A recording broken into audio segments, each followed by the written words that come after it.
live. Let's see, a minute for people to start. I started a little early today because what I want to plan on doing.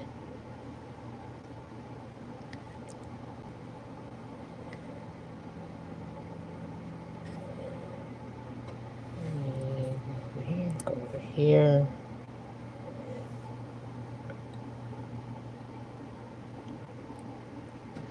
Come on, computer, load.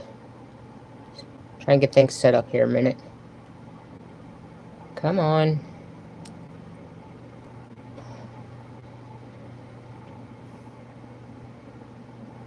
Why is this thing so slow?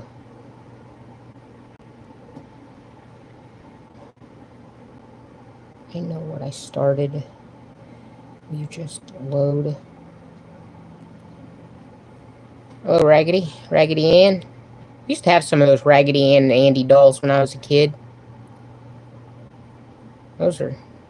I think everybody probably had some of those dolls.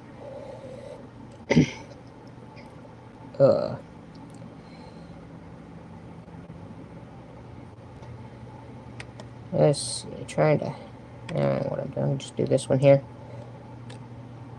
Trying to get some stuff brought up here. Try to get set up. My computer is not wanting to work.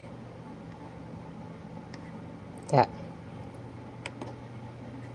And this is just not... My internet company has throttled my service horribly. So I'm trying to get away from them, find somebody new. Okay, there we go. Come on. Just want to buffer over here on this side. And starting.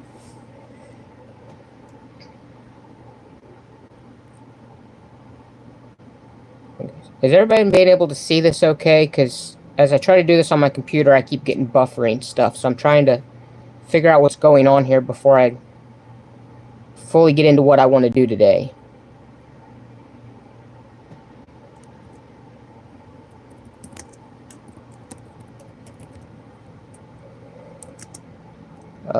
I'm planning on reading a book that I wrote. And I want to make sure I'm getting a good feed here before I start, because it's going to be a little bit of a thing today. Okay. I can see you. You can see me, but can you hear me that good? That's the next thing. Just had a birthday.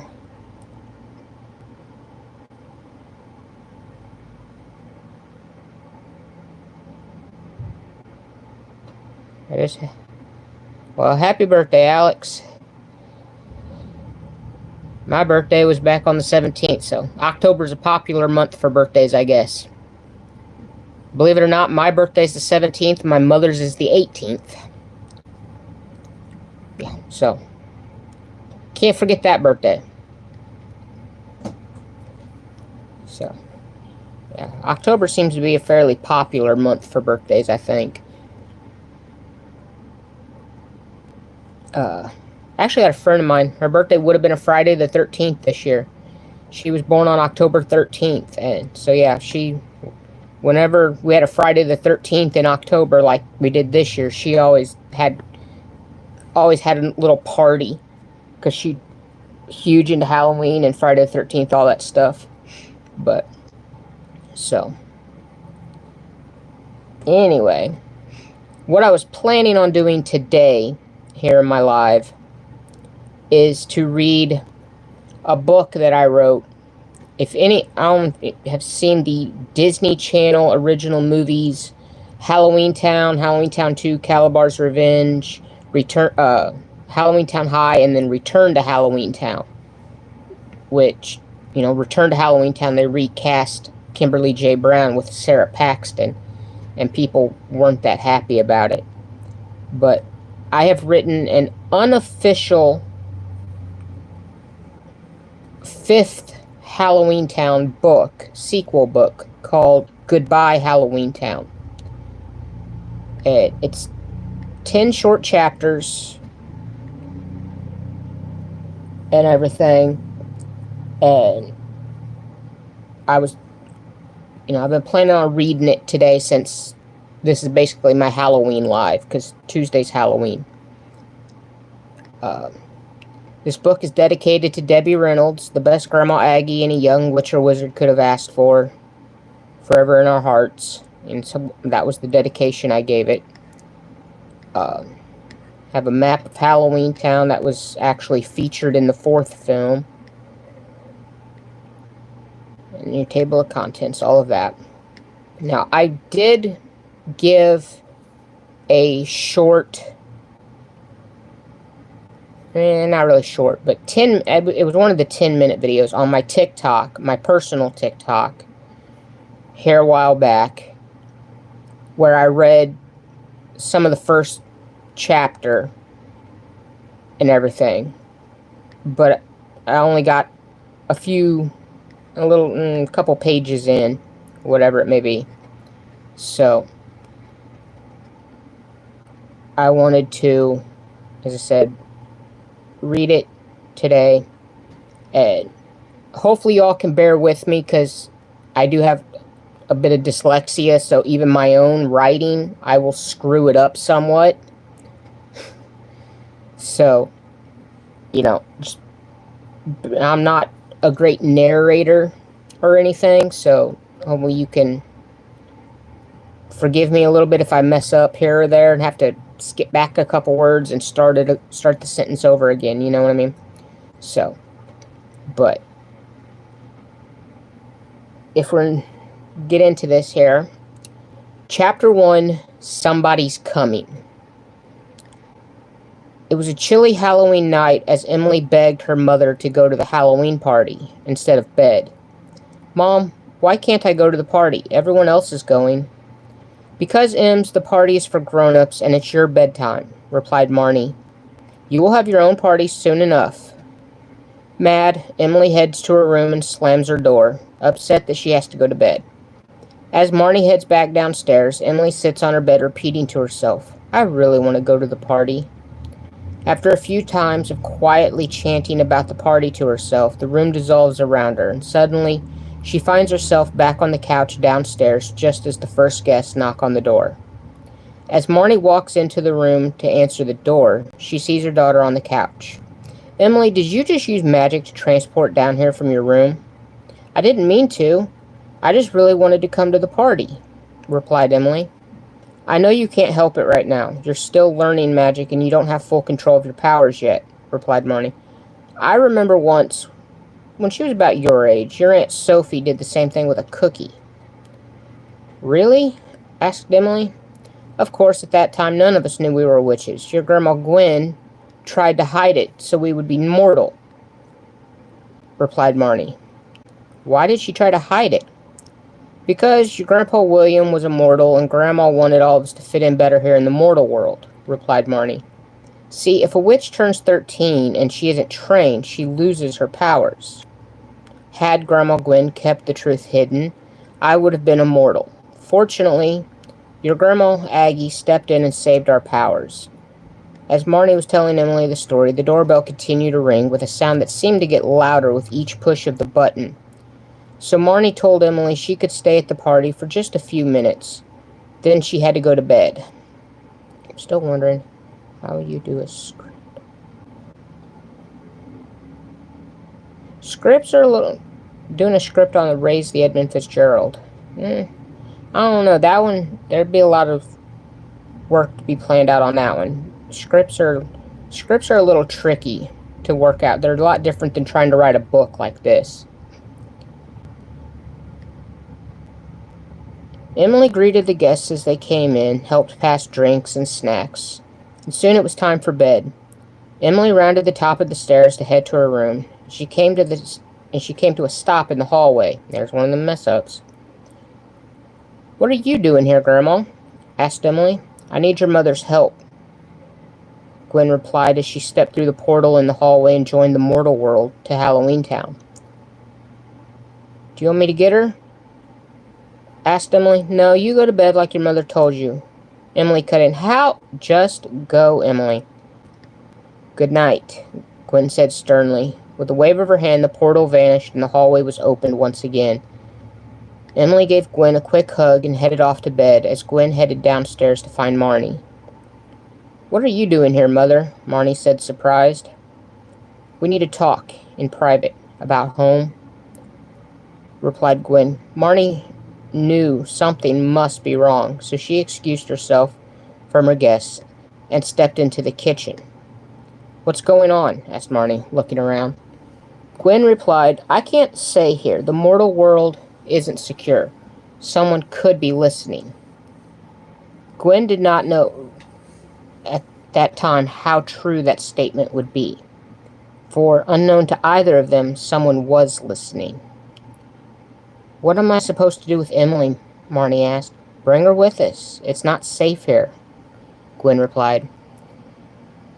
Marnie hurried upstairs to wake her daughter. As she waved her hand, magically packed a bag for two of them. Meanwhile, Gwen began escorting the guests out of the house so that they could leave. Emily was already sitting up in bed. She had not been to sleep, as she was told. Instead, she had been eavesdropping on Gwen and Marnie's conversation. Are you going to Halloween Town? Are we going to Halloween Town? There's no mess up. Asked young Emily.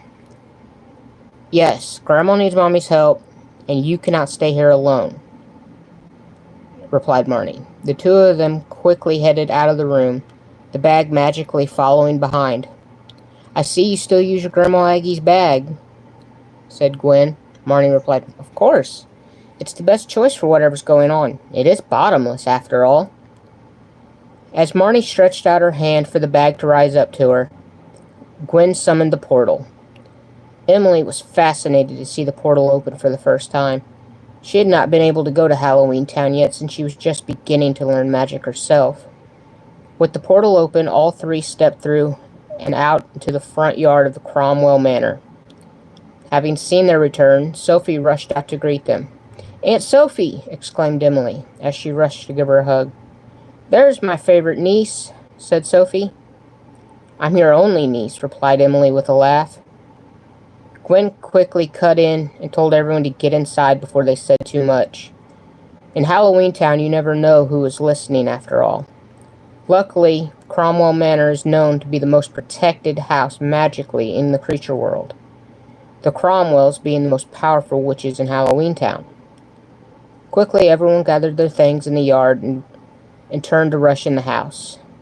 As they stepped up on the porch, a voice called from the front door, The Cromwells back together again. Marnie recognized that voice. As she looked up, she said, Luke, what are you doing here? Luke told her he'd been helping Gwen and Sophie as they entered and closed the door behind them. With the door closed, not a witch or wizard alive could ever know what happened in that house. As the first queen of Halloween Town, Grandma Aggie grew up with everyone knowing her every move. So when she renounced the throne and became a regular citizen, she made sure she would have her privacy. Gwen filled Marnie in what was going on with Halloween Town over the last year. She told Marnie that after the Cromwells defeated the Dominion at Witch University, Halloween Town hadn't had any issues for nearly 15 years. But last year, a mysterious new force started changing Halloween Town. One day people would be fine, the next day they were evil. So Calabar? Marnie asked. No, Calabar was completely destroyed. That type of defeat cannot be undone, no matter how strong the magic, replied Gwen. She continued explaining what had been going on, with ever-increasing detail. She spoke of the return of the Grey Spell, how the mysterious forces thought they could take over Halloween Town easier from mortals. But I remembered how to remove the Grey Spell. Trappa, apart, Sophie said as Luke quickly flashed between human and creature. Could you please not do that? Said Luke. Marnie smiled, thinking back to how she and Luke figured it out right here in this very house. Marnie tried to think of who else this could be this time. She thought of Dalloway, and before she could even ask, Ethan Dalloway told her that his father was still imprisoned in the Witch's Glass. Marnie gave a little smile at Ethan, a friend she hadn't seen since her time at Witch U. She thought of the Dominion who had tried to enslave the world, but they were locked away too. It must be someone new, who we haven't seen before, said Marnie. It can't be, replied Gwen. Everything this force has done has some link to the past events of Halloween Town. And that's roughly where I stopped in the TikTok video that I did. So from basically here on out, this is all going to be a brand new story that if you've not seen that original TikTok you're definitely not going to. So as we continue,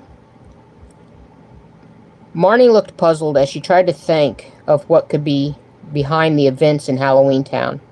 She decided to go into town and see if she could get a feel for the happenings herself. Can I come, Mommy? Asked Emily. No, I don't know what I might find. It's too dangerous, replied Emily. Stay here with Aunt Sophie.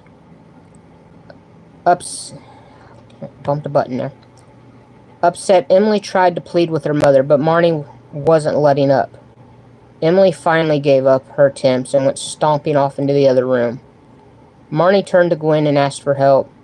As she turned back, she waved her hand and opened the portal where the front door stood. What's with the portal? Asked Gwen. Just a faster way to get to town, replied Marnie. In case anyone tried to keep us from town. They stepped through the portal and came out directly in front of the giant pumpkin in town square.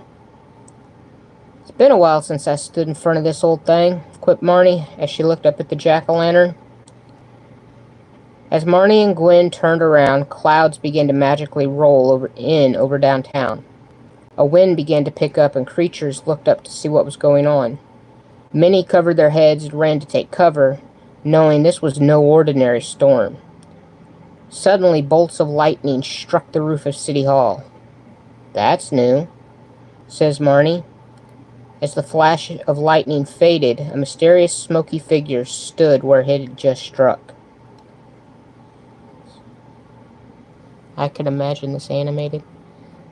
It would be cool to see this made into either some sort of cartoon or an actual movie, a new fifth movie of Halloween Town, but I ain't gonna get my hopes up. This is just a little fan fiction book I wrote for myself, basically. Halloween Town, a deep voice bellowed from the smoke.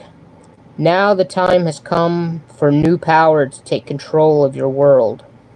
As the voice echoed around town square, creatures of all types looked up in horror, having not seen such forces in years. Many of the children hadn't known anything but peace in their lives. They weren't alive the last time Marnie had to defeat evil in Halloween Town. As the smoke began to clear, atop City Hall stood a creature unlike any they had ever seen.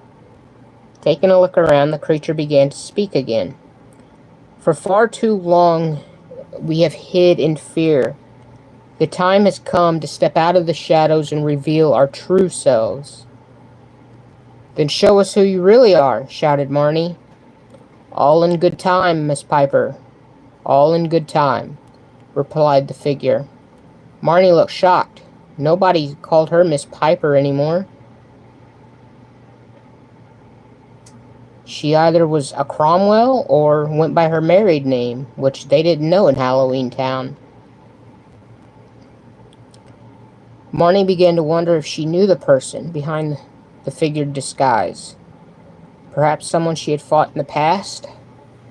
But nobody came to mind that hadn't already been imprisoned or stripped of their powers. As she thought to herself, she found her train of thought cut off by a loud bang. The creature had just thrown a spell past Marnie's head, causing her to snap back to reality. You missed, quipped Marnie. I wasn't aiming for you, Miss Piper, replied the figure. Marnie turned to look at what the spell was thrown at. It had hit the large pumpkin and tore it in half. All that was left on the pedestal was a section of the side and one eye of the jack-o'-lantern.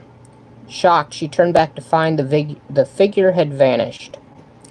Quickly, Marnie turned to find her mother, who was now on the other side of the town square. Not knowing when she had left her side, Marnie began to head towards Gwen. "What happened?" asked Marnie. "I was helping someone who had fallen during all that," replied Gwen. "They tripped and fell in the street." Marnie showed her mother what had happened to the pumpkin and asked if that meant anything for Halloween Town.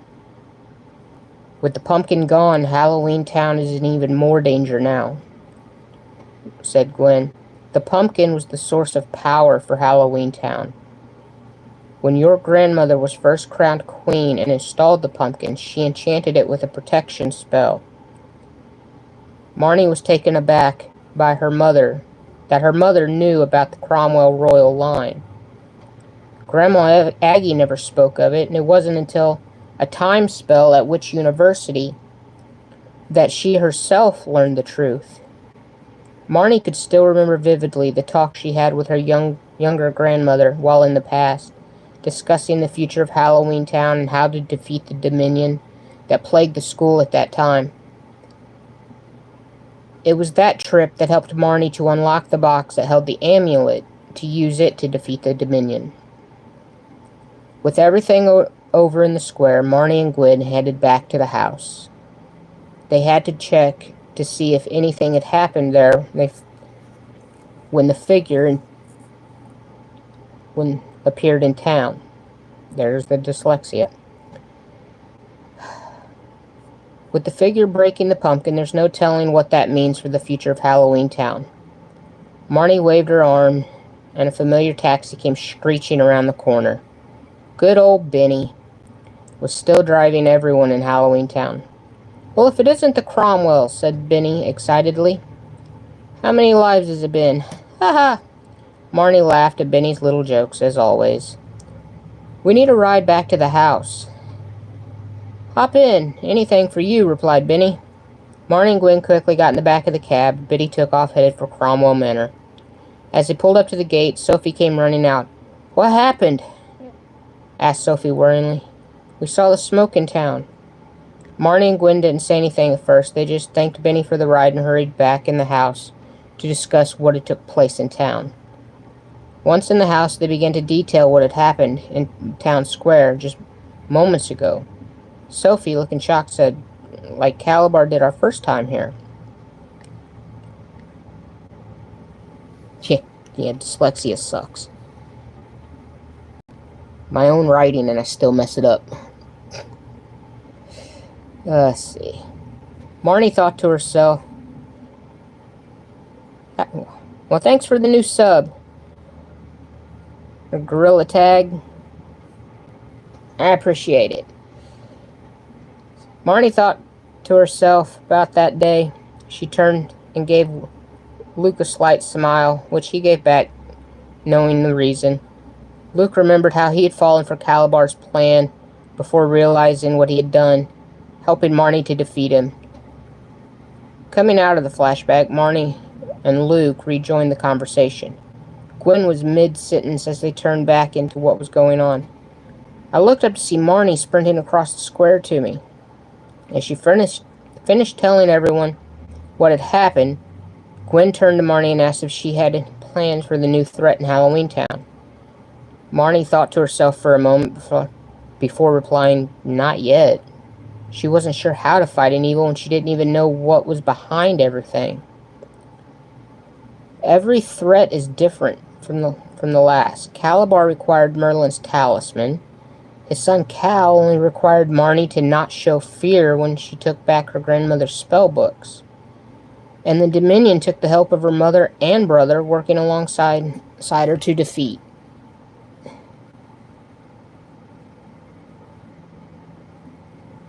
How they would take on this new threat was a total mystery. Marnie was at a loss as to what to do to fight the new threat. She asked her mother, "Is Grandma Aggie's spellbook still here?" Gwen thought for a moment and replied, "If it is, it would be in her old trunk in my room." Sophie, knowing what to look for, hurried and headed to go look for the book. While she was looking, Marnie was trying to think of a way to prepare to take on this new unknown evil. There had always been a spell that would help, but the other spellbook in the pair was still in the mortal world at Marnie's house. She wasn't sure she could go back and get her copy of that book. Having been trapped in Halloween Town, fucking hair, because of Cal's gray spell, Marnie knew well how risky it was to pass through the portal while a dark presence threatened the creatures of Halloween Town. The copy that is kept in Halloween Town is the best solution for trying to figure something out to defeat this evil presence. Since both books are identical, it doesn't matter which copy they can use. As Marnie is thinking, Sophie comes back out of the room. "I cannot find the book," she says. Gwen hurries back to her room to look for herself, thinking that Sophie just didn't look in the right spot. However, she soon returns empty-handed, unable to find the book herself. "I'm afraid the book is lost," says Gwen, and this brings a smile to Marnie's face, much to the shock of everyone in the room. She turns to look at Luke. He gives her a knowing nod in return. "What's so funny?" asks Sophie. Gwen's puzzled expression turns to a smirk as she too realizes why Marnie's smiling. Turning to Sophie, Gwen tells her, "If it's lost, then we know just where to find it." Sophie doesn't understand, so Marnie explains what Grandma Aggie had once told her during the Gray Spell. Everything that is lost in the mortal world, and here in Halloween Town, always ends up in the same place.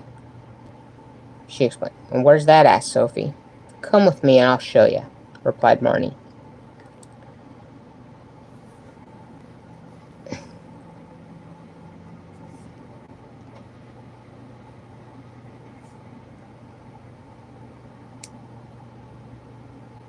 You think that this was if this was animated, this is Halloween. And this is Halloween's more from Nightmare Before Christmas, not really Halloween Town. I mean, I know their little town was named Halloween Town in that movie, and they are both Disney, so, I mean, you could, I guess, cross them over, use it, but, you know, I don't know. Halloween Town never really had music, you know, it never really had it was never really a musical or had like a big complex soundtrack like a lot of other movies.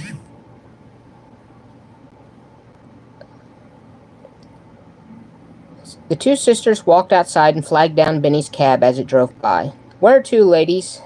asked Benny. "Gort's house, Benny, and step on it," replied Marnie. "Thank the jack-o'-lantern I don't have a nose," quipped Benny as they peeled out down the hill back into town. Sophie asked Marnie who Gort was, so she explained the best she could before simply saying, "You'll just have to see for yourself." It wasn't no time Benny came screeching to a halt in front of Gort's house. "Thanks, Benny. Sure we don't owe you anything?" Marnie asked. "For all you've done for this place, you will always ride free," replied Benny. Girls gave an appreciative smile and headed up the walk to the front door. As they walked, an old familiar feeling came over Marnie as she thought about the last time she was at Gort's house.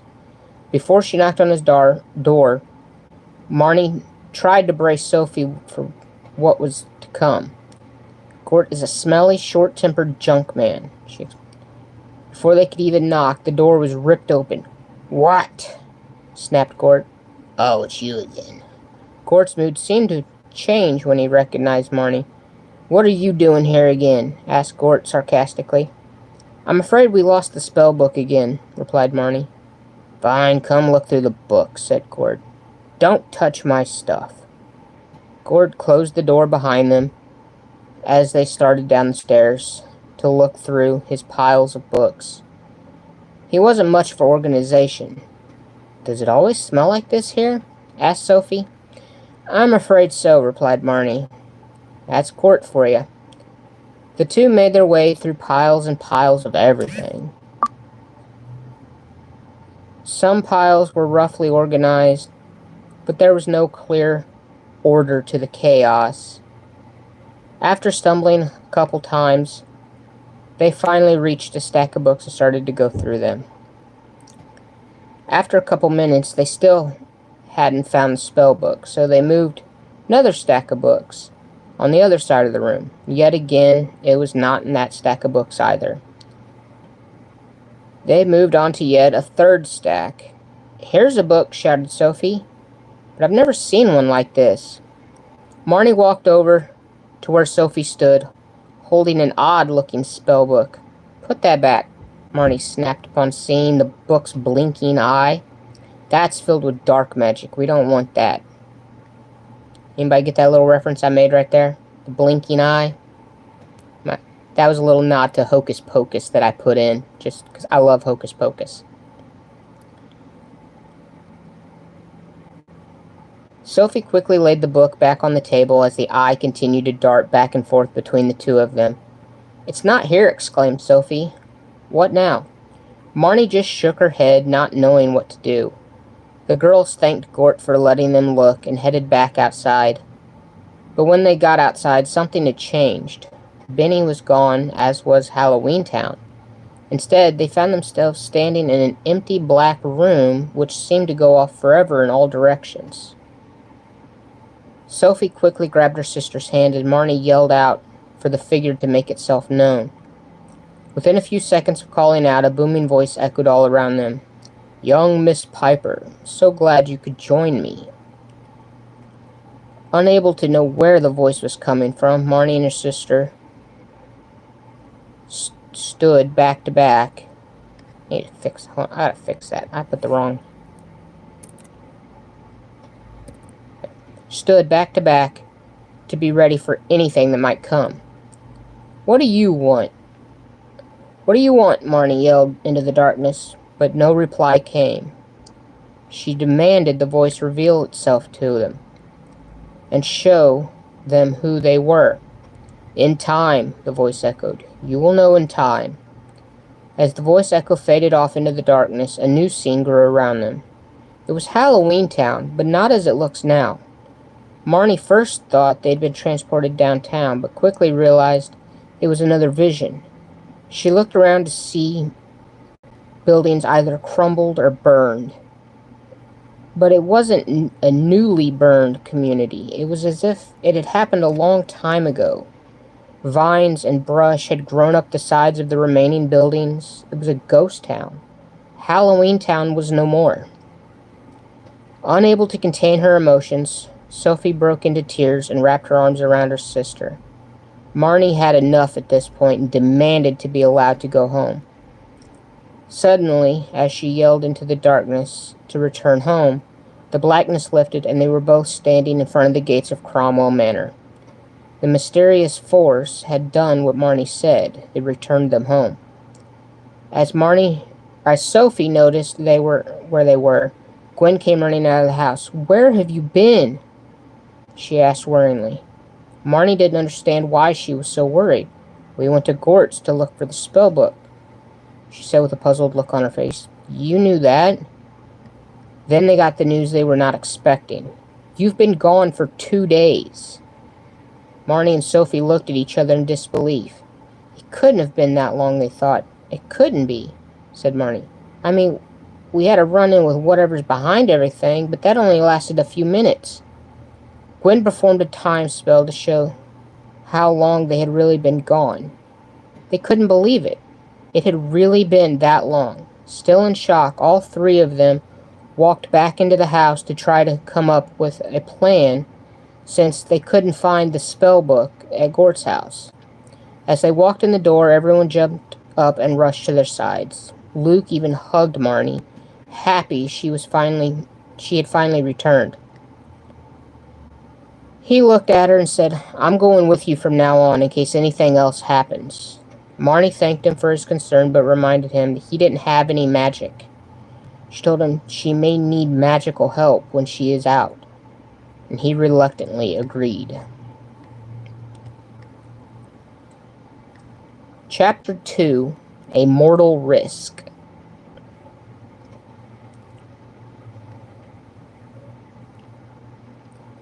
Ethan. Yes. Marnie knew someone would have to go back to the mortal world to get her copy of the spell book, but it was too risky at this point. If they went back, they might not be able to come back to Halloween Town. But who would risk being trapped in the mortal world? Surely it could be any of the any of the Cromwell family. It might require all of their powers combined to defeat what's going on. It was at this point that Ethan Dalloway stood up and volunteered to go. Are you sure, Ethan? It's the logical choice. Since I renounced my powers, I'm basically immortal.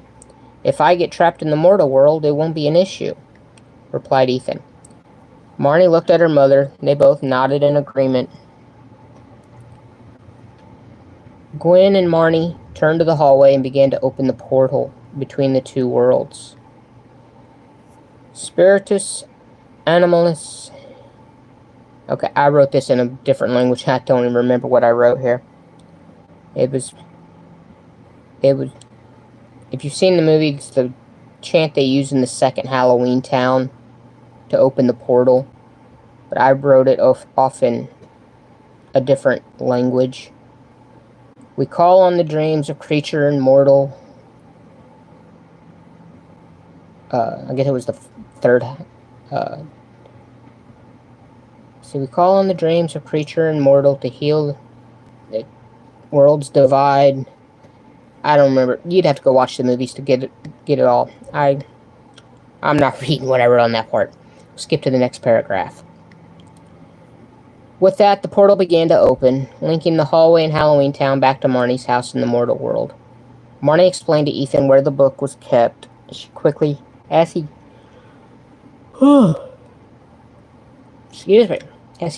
ran through the portal. We'll try to keep it open as long as we can, said Gwen. Hurry, get the book as fast as you can. The portal opened in Marnie's living room. Ethan quickly rushed through into Marnie's house. He ran up the stairs to her bedroom and headed for the desk where she kept the spell book, sitting on the shelf. As he grabbed it and turned to get back to the portal, Marnie yelled out, Hurry, the portal is closing! Ethan quickly pocketed the book and sprinted down the stairs to see the portal half closed. Jumping over the last few steps, he rushed across the room for the portal, door getting closer and closer to closing. Ethan made a last-ditch effort to jump for the doors.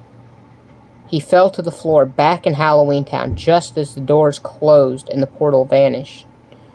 Did you get the book? Asked Marnie, as Ethan reached in his pocket and pulled out a small leather book.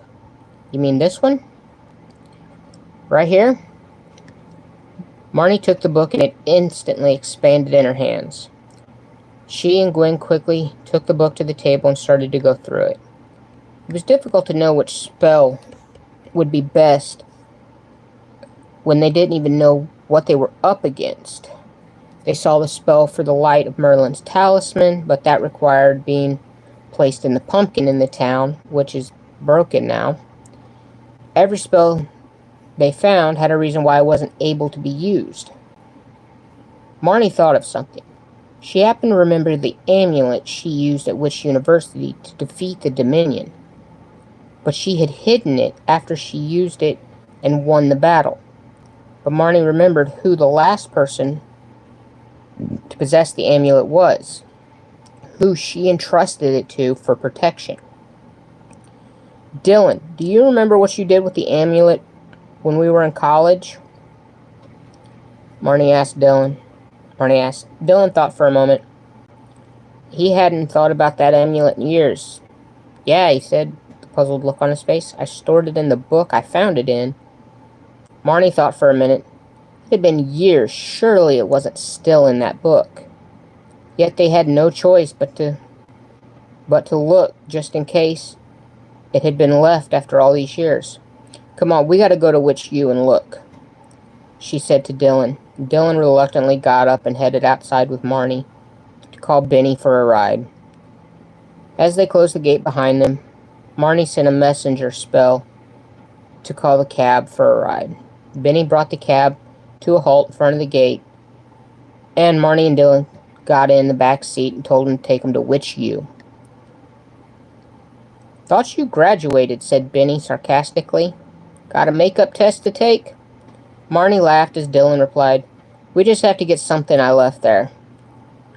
Benny looked puzzled as a skeleton can look, but he peeled out and headed toward the university. Dylan wondered if it had been there after all these years. He thought that surely other students had lived in that room since someone had to have found it by now. As Benny raced through the streets of Halloween Town, Marnie noticed it seemed more empty than usual. "Dylan, do you notice anything about town?" she asked. He looked out the window for a moment and turned back and told her how it looked emptier than usual. Worried, Marnie asked Benny to hurry up and get to the university as fast as he could. With that, Benny slammed his foot to the floor, pressing Marnie and Dylan back into their seats. It wasn't long before they came screeching to a halt in front of Witch University. Marnie thanked Benny as they got out of the cab and started to head for school. The two of them hurried into the school toward the old dorm room where Dylan stayed when Marnie entrusted him with the amulet. Once back on campus, it was as if they had never left. They remembered every area and went straight to the room without issue. Standing outside the door, they took a deep breath before knocking. Before they could knock, however, the door flew open and they were almost knocked over by a student who was late for class. "Oh," he said, surprised to see someone at the door. "I'm sorry." "That's okay," replied Marnie. "Is it okay if we come in and look for something?" Puzzled, the student asked why, to which they explained about how Dylan had lived in that room during his time at the university and had left something, saying it was a family heirloom. They were allowed to go in and look for a while. "Do you remember where you left it?" asked Marnie. Dylan thought for a moment as he looked around the room. He began to walk around. "Really, Cat? Get off that shelf."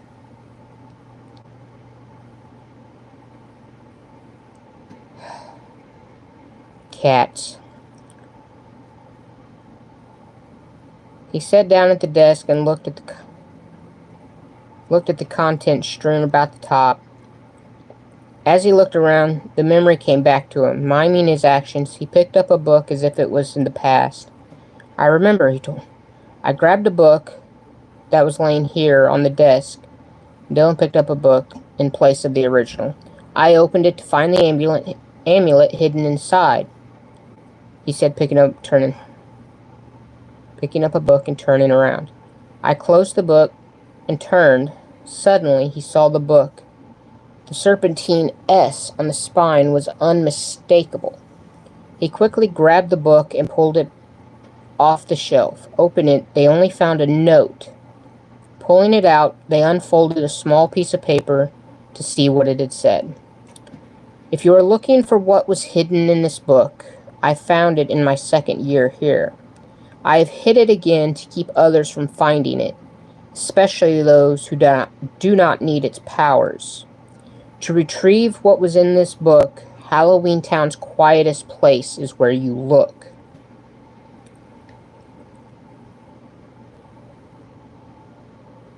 Is this a complete script?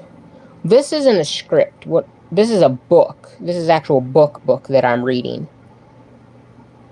And yeah, it took me about a year or so to write this one, even though it is a fairly short book by standards of books.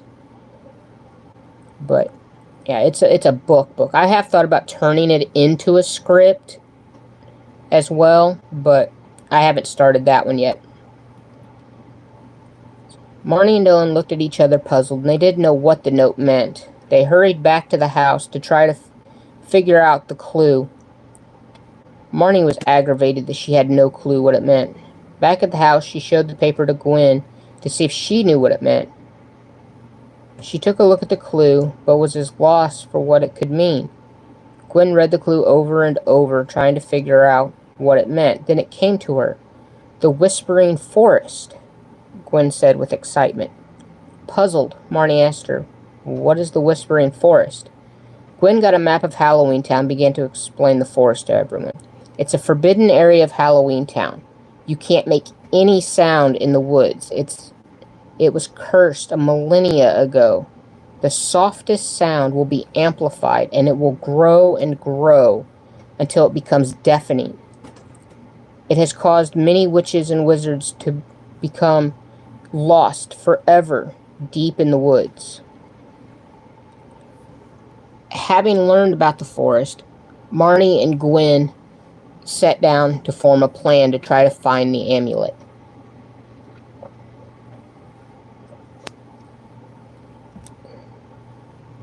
It was going to be a dangerous mission. They did not think they would have to take on. One they did not think they would have to take on. They knew it wouldn't be easy defeating whatever was trying to destroy Halloween Town this time, but they thought they would be chasing spells, not locations around Halloween Town. They tried to figure out how to survive the forest and retrieve the amulet. Getting lost would mean the end of Halloween Town for sure. Marnie asked her mother, do you think there's a spell that could break the curse on the forest? Gwen looked at her, trying to make a few little, and said, no, witches have tried for centuries. Even your grandmother tried several spells to no avail. Marnie thought to herself, if Grandma Aggie couldn't get rid of the curse, maybe there was no way to do it at all. They sat and thought for... Why does it say in? They sat and thought for what seemed like hours, when all of a sudden Marnie jumped up and ran into the other room. Where's my spell book? She asked excitedly. It's right here, Mommy, replied Emily, taking the small leather book out from her pocket. Marnie quickly took it and expanded it to full size. She then rushed to lay it on the table and started looking for a spell she had only skimmed once. As if she was channeling Grandma Aggie, Marnie simply waved her hand and the book opened right up to the spell she had thought of. The linking of minds, Marnie started to explain. This will allow us to talk without making a sound. We can read each other's minds, basically.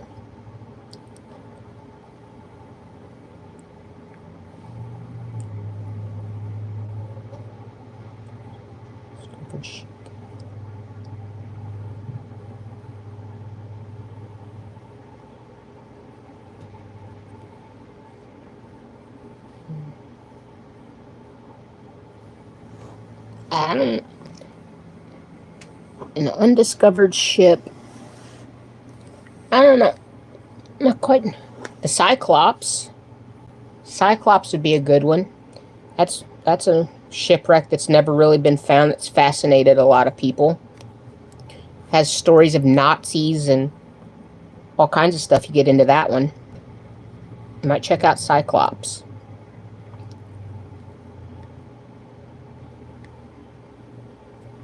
Gwen looked taken aback for a second before she told Marnie. That spell was banned years ago. It was used by a dark wizard who thought he could use it to control people.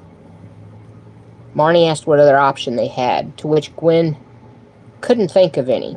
So it's settled, explained. We'll use this spell once we get to the woods. Hesitant, Gwen agreed and started gathering things they may need to help find the amulet. That could work, replied Gwen, but it's a difficult spell to cast and even harder to break. Marnie asked what choice they had. There was no other way to get through the Whispering Forest. Marnie and Gwen gathered the things they would need, just in case everything were to happen while in the wood. Anything was to happen while in the woods. It took a couple hours to get everything they thought they may need. Gwen had stored everything in a charmed bag that they could easily carry.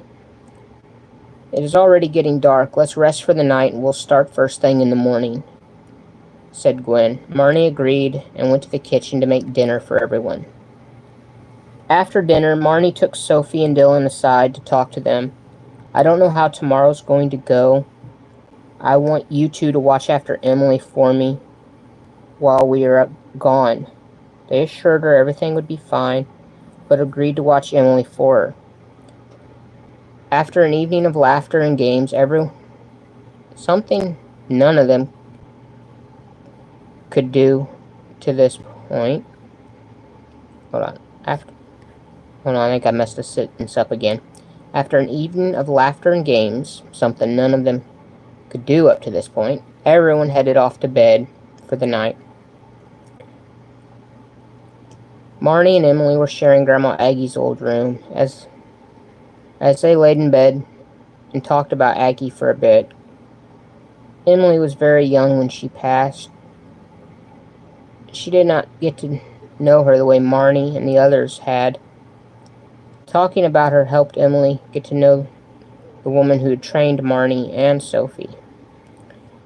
It wasn't long after falling asleep that Marnie began to have a nightmare. She was standing in the town square in Halloween Town. The pumpkin was gone, buildings seemed empty and falling apart. As she looked around, creatures of all sorts began walking toward her, saying, "You let us down.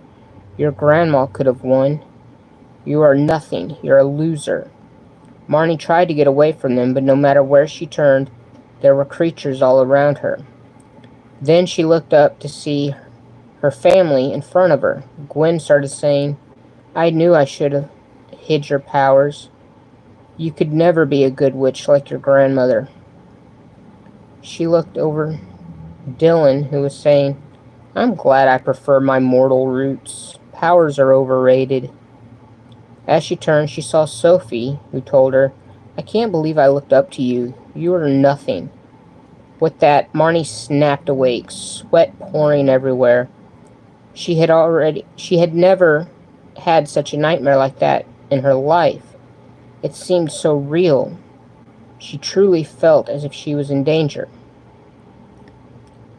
Within seconds, Gwen, Sophie, Dylan, and Luke came running into the room to check on Marnie. "What's wrong, Marnie?" asked Gwen anxiously. Marnie began to tell her of the dream she had had and couldn't shake the images still playing in her head. Gwen tried to think of what it could mean.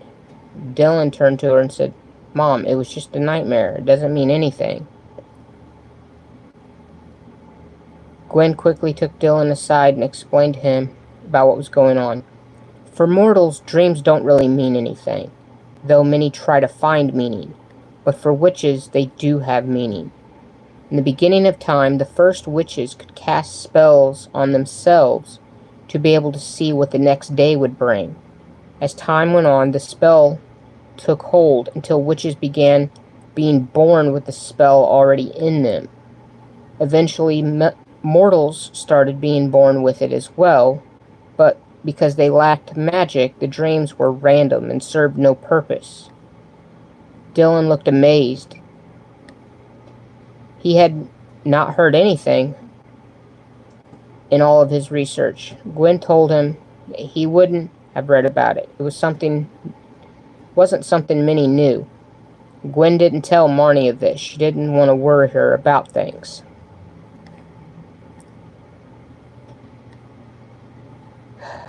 Chapter 3, A Witch's Dream. As they got ready to leave, the thoughts of the dream continued to worry her about what she may face as the day went on. As the sun broke atop the trees, Gwen and Marnie, I should say. Hold on.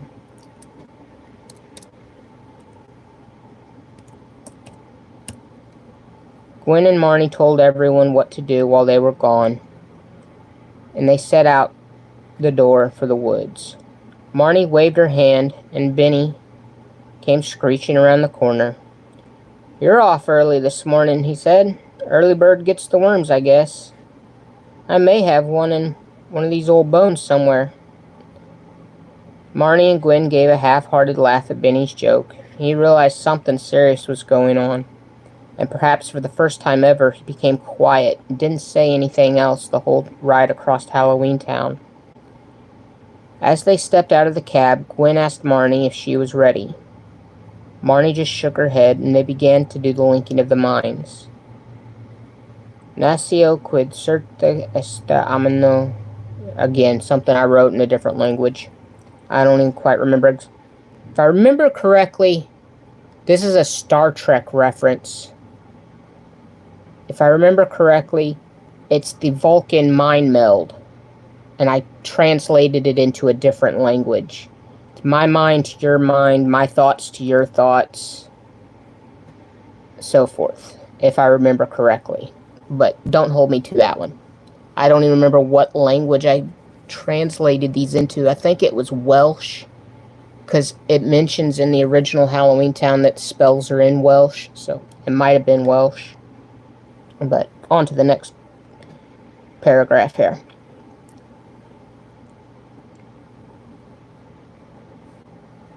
Andy.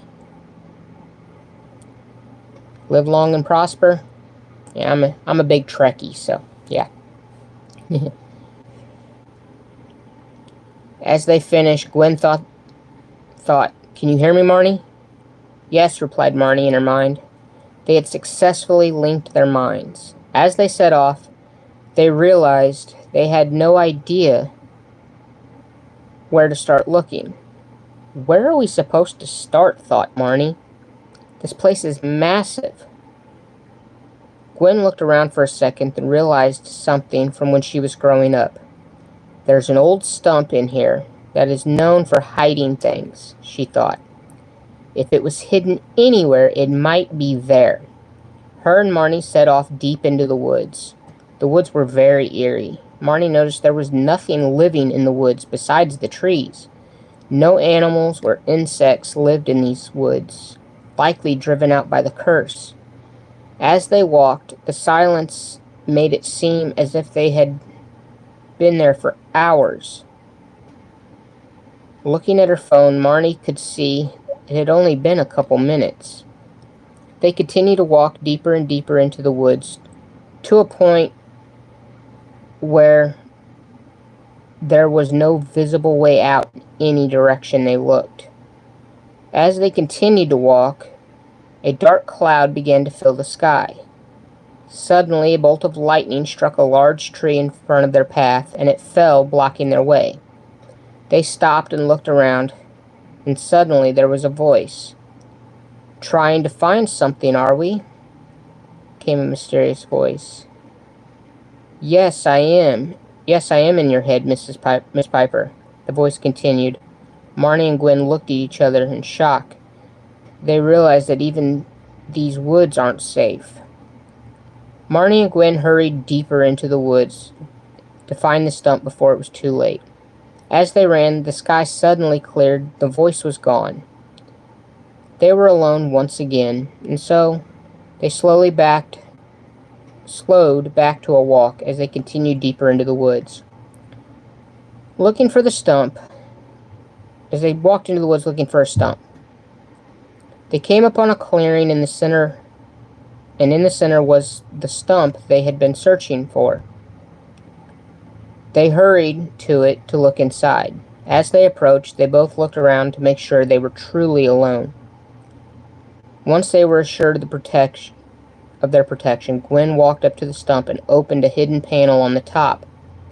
Buried under years of moss growth, that's a tongue twister. Looking inside, she was shocked. She almost didn't believe her eyes. She mentioned to Marnie to come look for herself to be sure. As Marnie approached, she saw the truth. The trunk was empty. The amulet was not there. Did they get the clue wrong? Had someone else come before them and taken the amulet? So many thoughts were swirling inside both their heads that the linking of minds was now deafening. Without thinking, Marnie shouted, "Stop!" Realizing what she had done, she and Gwen looked at each other in horror as the echoes of "stop" began to grow all around them. Quickly she tried to run the way she came, but with every step the echoes grew louder. The two of them stopped running and huddled together. Marnie tried to think of a question to her mother, but the spell was made to break once a word was spoken. Marnie quickly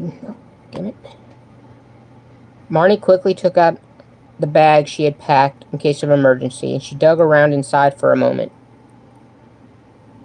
The bag up almost to her shoulder. Then she pulled out what she had been looking for, a small book of emergency spells. She quickly opened it to the teleportation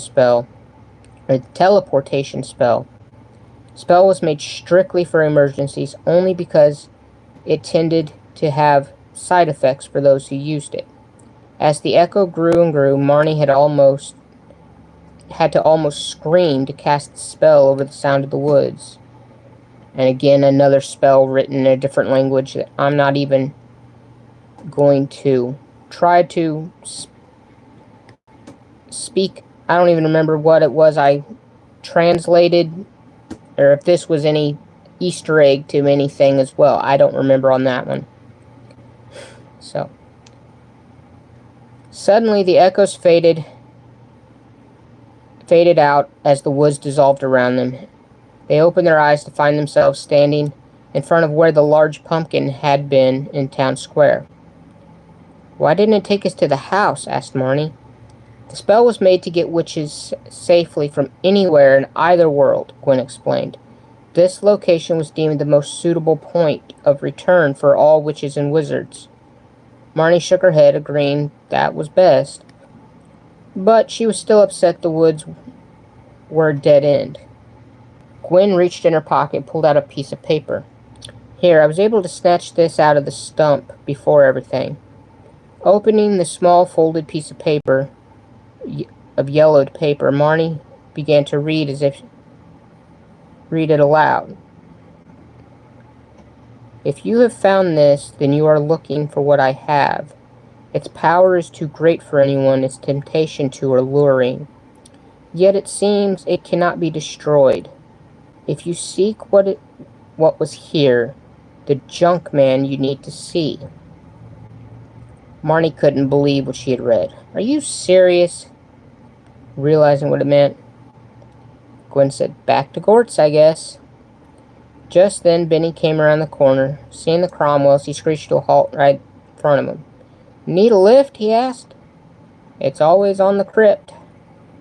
"Ha! Get it?" Marnie just shook her head and gave a little smile at another one of Benny's little dead jokes. Getting into the taxi, Marnie told Benny to head back to Gort's house.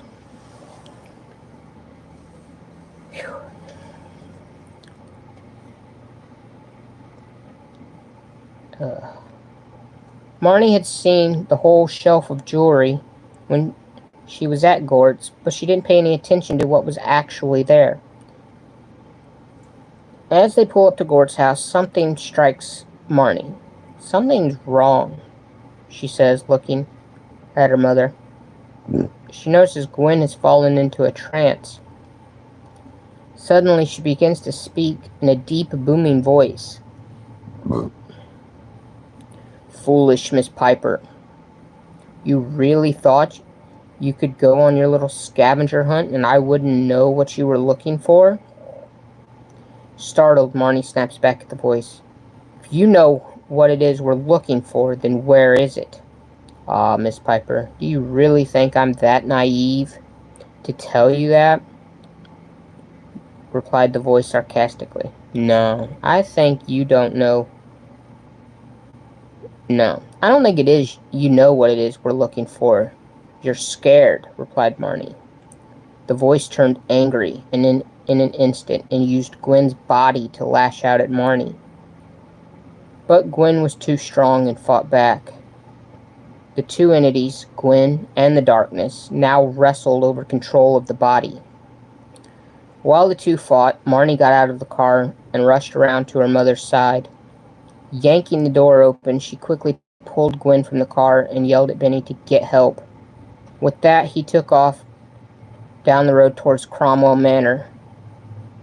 Marnie turned back to see her mother had managed to fight hard enough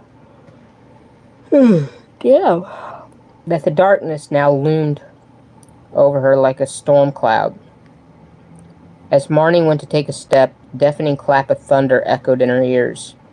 As the cloud suddenly vanished, "Mother, are you all right?" asked Marnie, worryingly.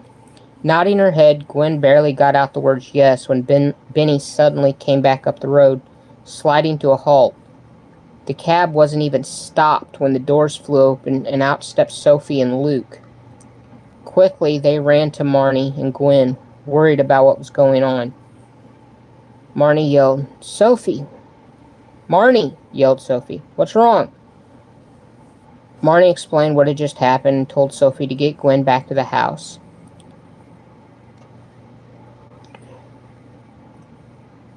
Damn.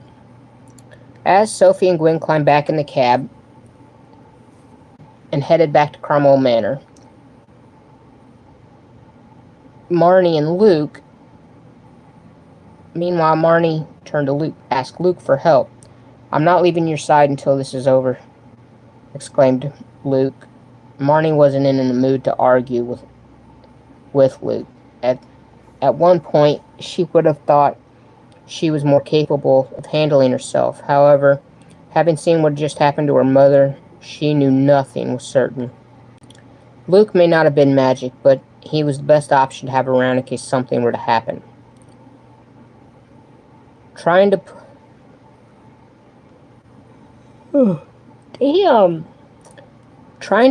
push what had just happened out of her mind, Marnie turned and started to go towards Gord's door again. Her and Luke stepped up to the door. Having been there so much, the smell was almost unnoticeable now.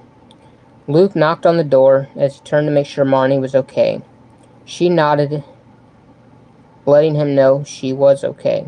The door hadn't even opened yet. They could hear Gort yelling and complaining as he walked up to the door. Suddenly, the door rips open. "What?" snaps Gort. Seeing Marnie, Gort asks what's wrong. Luke explains what had happened, and perhaps for the first time ever, Gort actually seemed worried about someone else. "Get her in here," said Gort as he looked around outside to make sure nothing was behind them. They quickly stepped inside and took a sigh of relief. Now, Marnie began to gather her thoughts so she could find the amulet. Quickly, she walked back down where she saw the pile of jewelry. Luke asked Marnie what they were looking for. She explained what the amulet looked like.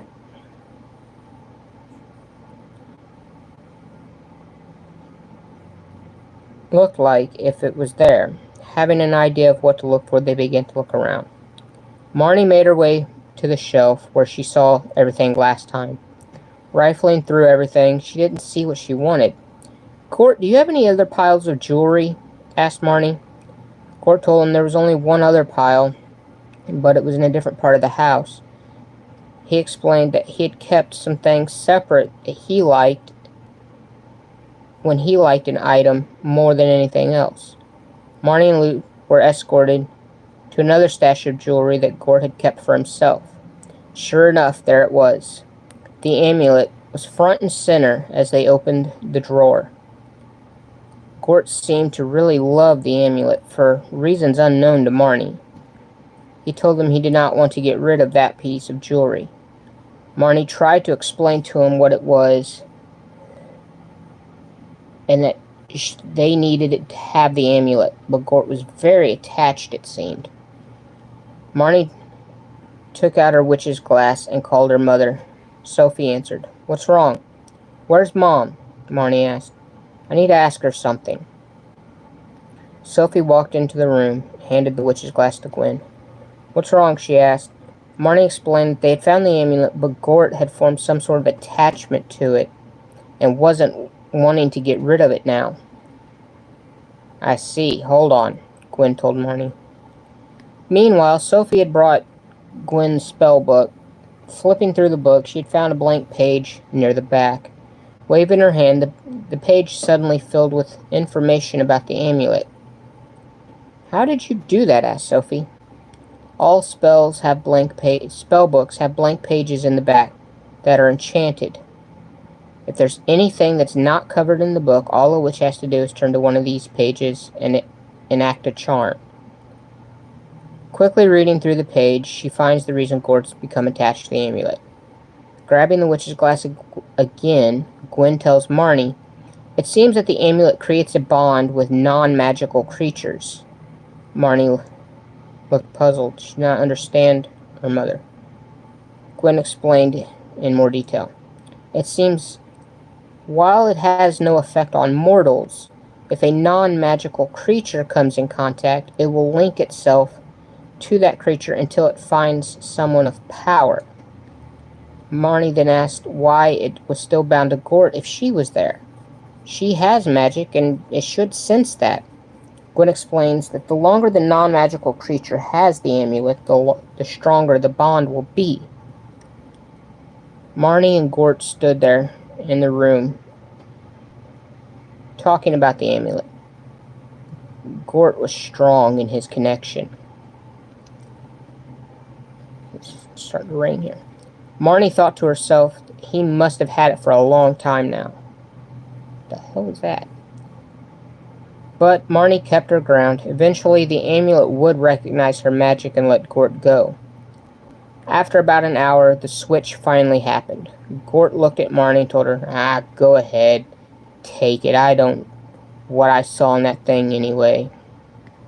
And with that, Marnie and Luke thanked Gort and turned to leave. But they were met with a new problem. As they reached for the door, they realized, hold on, it isn't there. In fact, there were suddenly no doors or windows in the entire room. They turned to ask Gort what was going on, and they realized he isn't there either. Looking around, they noticed the whole room was empty. All of Gort's mess was gone. The room looked new and clean, as if nobody had ever lived there.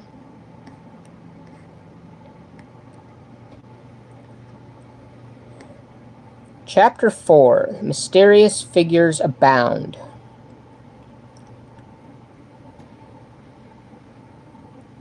Marnie knew this had to be the work of the mysterious figure who had been watching her every move.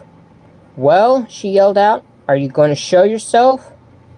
Or do I have to use this?" As she held up the amulet, she noticed the stone had vanished. "How do you plan on controlling me when your precious amulet is gone?" a booming voice echoed around the room. The voice was so loud, Marnie and Luke had to cover their ears. It was as if the voice was not just in the room, but inside their heads directly. As they cowered in pain, the voice began to laugh. "Cover your ears all you want," replied the voice. "I'm inside your head. I know your thoughts, your plans." And with those remarks, the voice faded away. Suddenly, as if a light had been turned on, everything in the room blinked back into existence.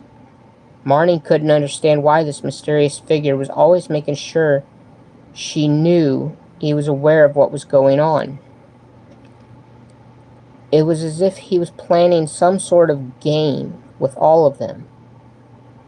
She was starting to wonder if he'd even posed a threat to Halloween Town. If this was just a game, what was the end game of doing all of this? The town was starting to look emptier, with so many creatures changing and disappearing. If this keeps going, there will be nobody left in town. Then what will be the reason for doing all of this? Once they returned to the house, they explained everything to Gwen, who was just as baffled as they were. There was no pattern for what was going on. The figure obviously knew Halloween Town's history, as they had been recreating every event that Marnie had ended years ago. They had no explanation. Where was it? Hold on. For what the purpose of the figure's plans was, but they vowed to keep fighting. The day the day was getting late, so they decided to take a break and plan for the next day. That night they relaxed and enjoyed some laughs and played some games. It was nice to laugh, Marnie thought. There had been so much going on the last couple days. She hadn't had time to relax. Emily took notice of a picture of Grandma Aggie on the shelf and asked, "What was Great Grandma Aggie like?" Looking at her mother, Marnie took a deep breath as she thought how best to describe the woman who had saved her powers. Emily was just a baby when Aggie passed on. She hadn't got to know her as everyone else had. Why did I spell that one wrong? Gwen sat up and looked at Emily and told her, "Your grandmother was the kindest witch in all of Halloween Town. She was queen, you know." Emily became wide-eyed and listened to the story. "Yes, I actually met her once, right before her coronation to become queen. In fact, I gave her the big pumpkin in town square," Marnie told her. "How is that possible, Marnie?" "Well, it was during my time at Witch University. A teacher and I used a time spell to go back to the founding of Halloween Town," Marnie replied. Everybody took turns telling stories of Aggie, and they made their way they had made from when they knew her.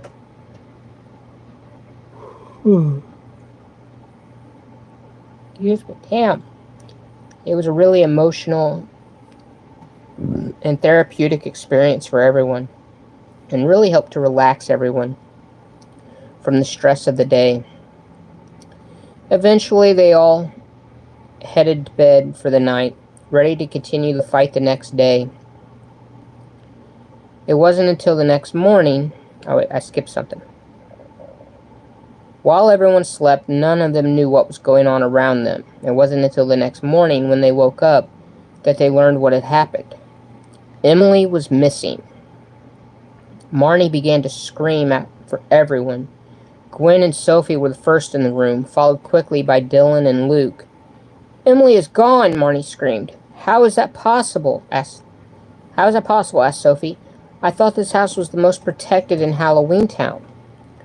Gwen looked baffled.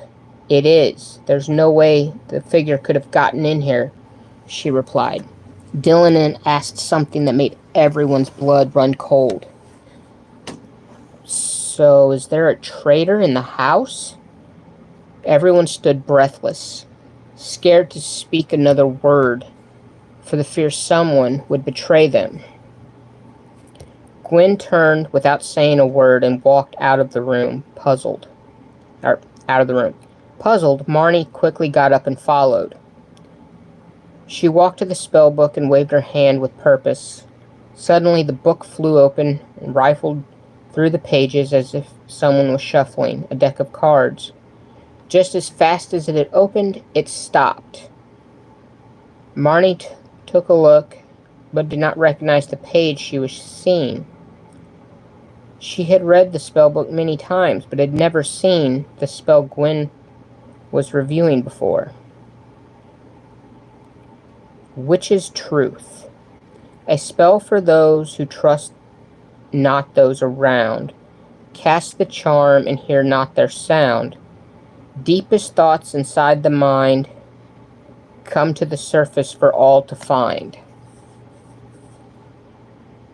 Marnie wasn't sure what this meant. And then she read the ingredients list and realized they didn't have everything they would need.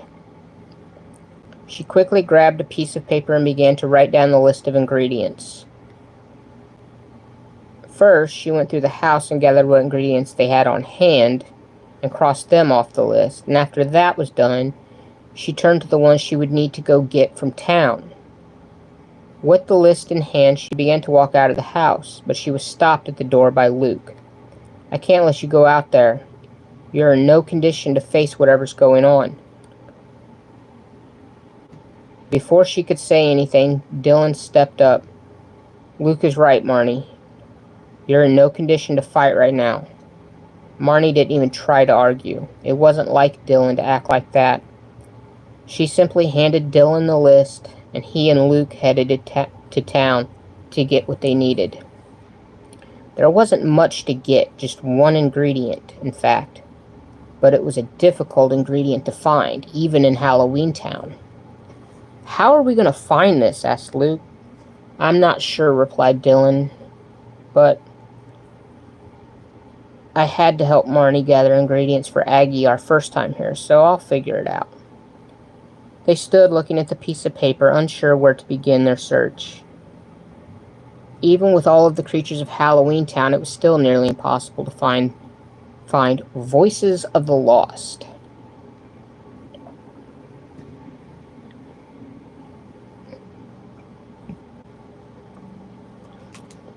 They stood for a moment thinking what to do when Benny came around the corner and stopped. What are you two up to? He asked. Dylan asked about the ingredient, and Benny knew find such a thing. Benny thought for a second, then said, if there was any place in Halloween Town where you could find voices, it would be Lake Erie. Luke realized Benny was right, and didn't know why he hadn't thought of it first. Dylan asked, what is Lake Erie? Luke began to explain. You know how Gort's house is where items end up when they're lost? Dylan nodded. Well, Lake Erie is where lost people from both worlds end up. It's a cursed lake, he explained. And he explained how there's a hidden island in the middle of the lake, and only the lost make it to that island. The island is not visible or reachable to anyone who's not lost, but the voices of those on the island can be heard if you get close enough. So you're saying Emily is on that island? No, she's been taken, not lost, replied Luke. There's a difference. Dylan did not like the sound of what Luke was about to say next. So we're going to have to go out on the water. Yes, replied Luke, but it's not exactly water. Dylan looked nervously at Luke, scared of what he would say next. What do you mean, not exactly water? Dylan asked. Benny then looked at the two of them, more serious than Dylan had ever seen. Get in, guys, I'll explain on the way up there. So they hopped in the cab and headed for Lake Erie, uncertain of what was to come. As they traveled, Benny seemed to take the long way through town, perhaps as a way to make sure he had time to explain everything in detail. After what felt like hours of driving, they finally arrived at the lake. Dylan stepped out behind Luke to see something he had never known existed. Benny and Luke explained to Dylan that the lake was not made of water, but of the souls of the lost who had never been found. When a soul is lost, it does not mean they are physically lost. They may just be emotionally lost. Dylan nodded in understanding. So the island isn't a physical location, but more of a metaphorical one. I guess you can say that, Luke and Dylan said.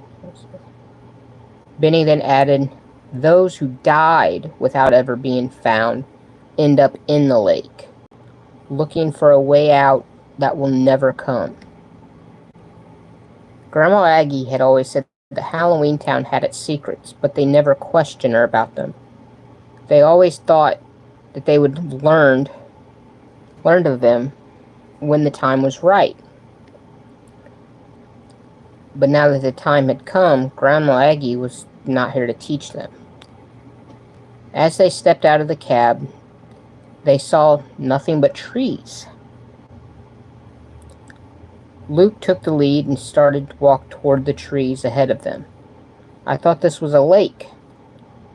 Luke explained that the trees were a charm that had been put around the lake to keep anyone from finding its location. As they walked closer, the trees began to move out of their way. A path was now visible as they entered into the woods, the trees ever moving around them. Dylan looked ahead, saw a faint glow through the thick of the forest. As they got closer, the glow got brighter. "There it is," said Luke. "Lake Erie." Dylan looked out across the lake in shock. It wasn't a lake of water, as he had thought it would be. Instead, it was something else. The lake appeared to be made of smoke instead of water. But when they got closer, he could see the souls of the lost who had never been found filled the lake. On the shore sat a small boat. The two of them walked up to the boat, pushed it into the lake. Instead of sinking, since there was no water, Dylan into the lake. Instead of sinking, Dylan saw what looked like hands reaching up and supporting the boat. Dylan jumped back, shocked at the sight of the hands. "What in the world?" he shouted. "It's okay," replied Luke. "They can't hurt you." Dylan wasn't comforted by the fact, but he still climbed in the boat with Luke. Just as he was about to ask how they were supposed to row, the boat began to move on its own. The hands supporting the boat were now carrying it across the lake. "What exactly are we supposed to do here?" asked Dylan. "The boat will go out to the center of the lake," Luke said. "Once out far enough, we will be able to hear the whispers from the island." Dylan shook his head in understanding. "We can then ask if they know where she is being held." "She isn't lost," Luke continued. "She isn't lost, Dylan. We know the figure has her." Luke explained, because a person is lost doesn't mean they are physically lost. They can still be living their day-to-day life, just lost emotionally. Hopefully someone is from Halloween Town and has seen her around town. Dylan agreed as they continued across the lake. Suddenly, they began to hear what sounded like whispering. They couldn't understand what was being said. The sounds got more distinctive, and eventually they began to understand the voices. "Why won't anyone listen to me?" one voice said. Ooh, that wind is picking up out here. When Dylan looked shocked. He didn't realize you could hear voices that well. He asked Luke what to do. Luke explained, "We have to ask if anyone is from Halloween Town," he told Dylan. "They won't know we are talking to them. To them, we're just a daydream. So any mortals who answer won't know what's going on." They continued toward the voices as they talked. As they came upon the spot they needed to be, a heavy fog rolled in over the lake. Suddenly the boat stopped as if it hit rocks. Dylan looked over the side to see what had happened, but couldn't see anything. He sat back in the boat, turned to Luke, who began speaking to the voices. Luke told Dylan to prepare as he turned to the fog and asked, "Has any creatures of Halloween Town seen a small girl with a dark figure?" They sat for a few seconds as indistinct whispers came and went around them. Then they heard one voice in particular break through the chatter. "I've seen a small girl," replied the disembodied voice. Dylan asked where they had seen her and waited for the reply. Luke and Dylan sat quietly waiting for another reply, but no one ever came. Luke tried to ask if they knew where they had seen her, but again, no answer came. They sat for what felt like hours trying to get more information, could not get any answers out of the voices. So they decided to head back to the shore. As they started moving, a voice came through one last time. "Check Sinister Industries," the voice replied. The two of them looked at each other shocked. Sinister Industries had been closed for years, ever since Marnie defeated the Sinisters at Witch University. An investigation had been started on the place, and it was closed down a year later. The two of them looked at each other as they continued to cross the lake toward the shore. As they got back to the shore, the two of them quickly hurried back down the path towards where they were dropped off. As they reached the street, they saw Benny was still waiting for them. "Benny," asked, "why are you still here?" Benny looked up at them and said, "That was fast. I just dropped you off." Dylan and Luke looked at each other in bewilderment. There was no way they had just been dropped off. They just shrugged it off. Maybe it was the lake affected time while they,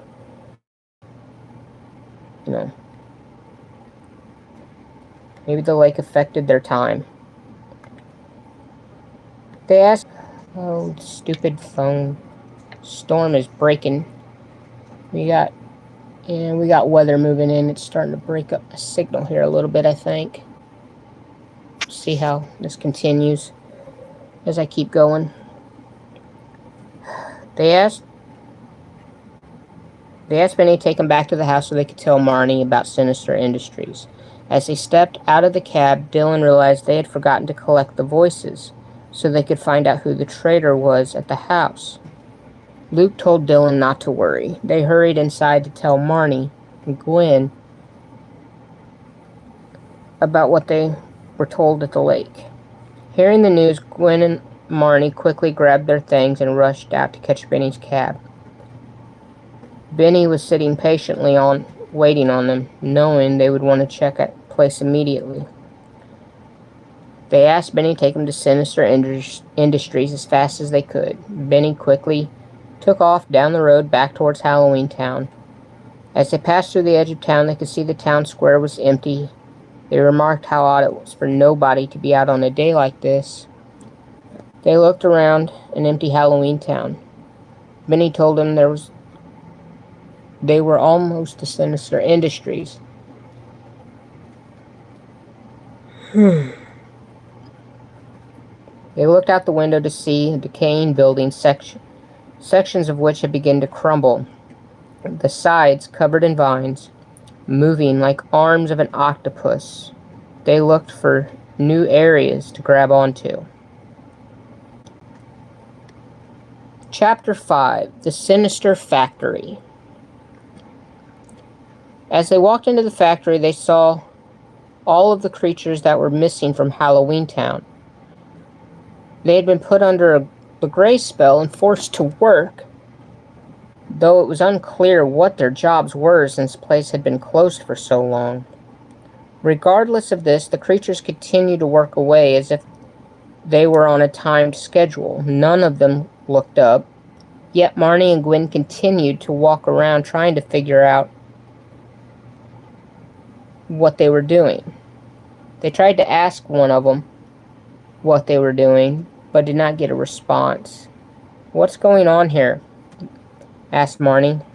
Gwen wasn't sure how to respond, so she just shook her head. Marnie recommended doing the counter curse, turn everyone back, and Gwen agreed. As fast as they could, they went around the building saying "Trappa" to as many as they could, and each creature turned back into themselves. They looked around in confusion.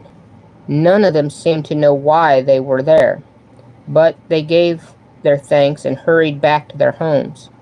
As they left the factory, a booming voice echoed through the building. "I see you finally found out about the factory."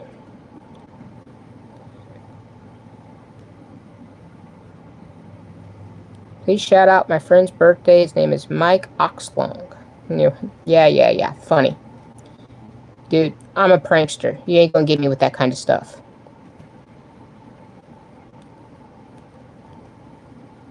I know all those joke names.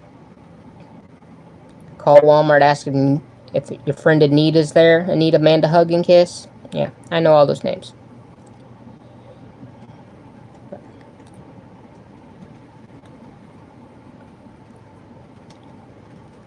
Marnie was getting tired of the games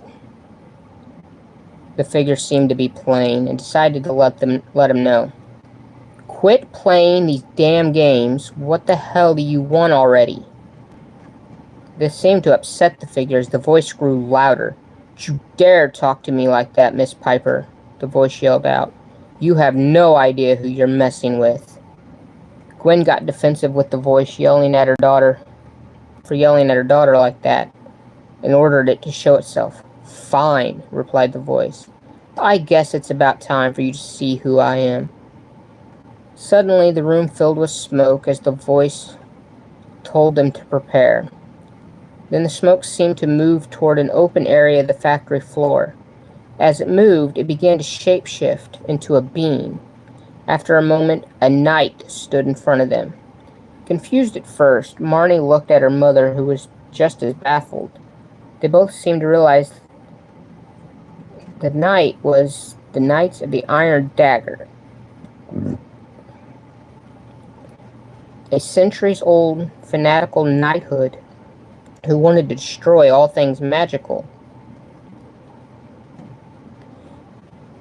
This created more questions than it did answers for Marnie. The group had been disbanded for centuries.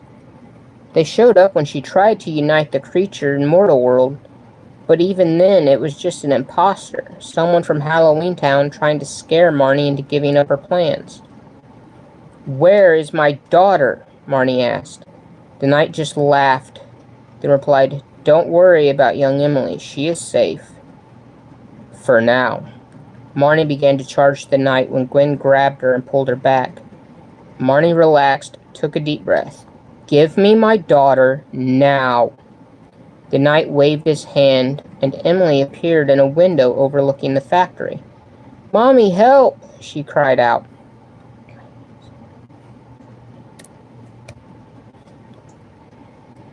Marnie said she would be okay and ran off to try to find her. Go after her all you want, the knight told her. You won't find her. However, Marnie didn't listen and kept running after the area where she saw Emily. While the knight was distracted with Marnie running to find, Gwen was able to throw a spell and knock him back. As he flew backwards, his arms and legs came together, bound by an invisible rope. As Gwen reached for the helmet, he disappeared into a cloud of smoke once again. Mad, Gwen kicked the air where the knight had just been. Nice try, a booming voice echoed as Marnie came running out of a hallway, yelling for Emily. Upon seeing her mother, she asked what had just happened and how she got back where she started. Neither could explain what had just happened. As Marnie looked back up to where she had saw Emily, she saw she was still there, but this time there was a dark, shadowy figure behind her. They looked in horror as Emily was slowly pulled back into the darkness until she disappeared again. Marnie asked if there was any spell that could get around the building and not just run in circles. Get her around the building, not just running in circles. But she couldn't think of any. With nothing left to try, the two of them vowed to find their way past whatever spells the knight had cast on the building. Gwen recommended that they go home and regroup, so Marnie reluctantly agreed. Marnie and Gwen made their way back to the house to find everyone eagerly waiting to see how things went. They explained what had happened at the factory, leaving everyone in shocked silence. Marnie turned to Dylan and Luke and asked about the ingredient they needed for finding the spy among them. About that, replied Dylan. What did you do? Asked Marnie. Dylan looked at Luke, unsure how to tell Marnie. Luke gave Dylan a nudge to try to persuade him just to tell the truth. Dylan took a deep breath and told Marnie they forgot about the ingredient. Marnie didn't know what to say. She wasn't mad. Somehow she knew that would be his answer. She just turned and walked away from the situation. There were a few moments of silence in the house before Marnie returned. "What do we do now?" asked Marnie. Nobody knew how to answer her. Sophie seemed to have an idea, but she hesitates to explain. Seeing her recoil, Gwen asks her what she was thinking. "Well, it's just that you guys just freed the whole town. Perhaps the mayor can do something now." Marnie liked the idea and wondered why she had not thought of that before. Having been in a fight since the moment she got to Halloween Town, it was no wonder why they had not had the time. So Marnie, Gwen, and Sophie all head to town to talk to the mayor about what was going on. They didn't know exactly what they would ask, where they were hoping, but what they were hoping it was, I don't know. They didn't know exactly what they would ask, but they were hoping whatever it was would be enough to save Emily. As they got to town, they noticed a lot of creatures standing around the great pumpkin, trying to piece it back together. Many of them didn't know why it had been shattered, or how it had been shattered. They all just looked on. It's coming down good out here.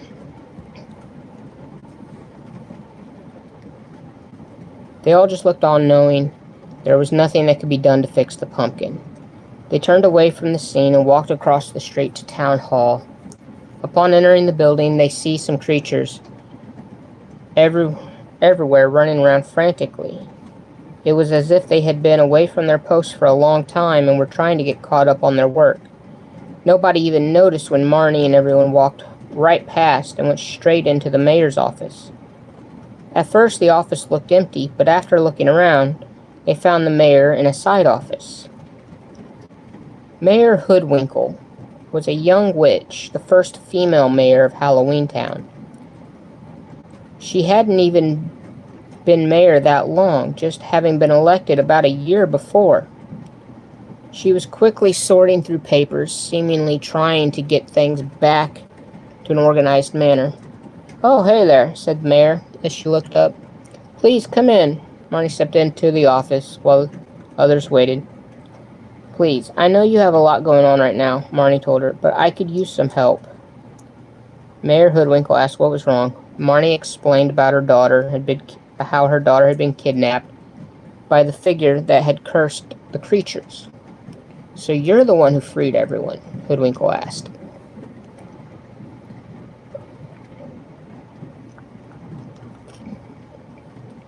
Marnie explained how everything had gone at the factory. She thanked Marnie for helping out and offered to do anything she could to help try to find Emily. Marnie stood there confused. How did the mayor know Emily's name?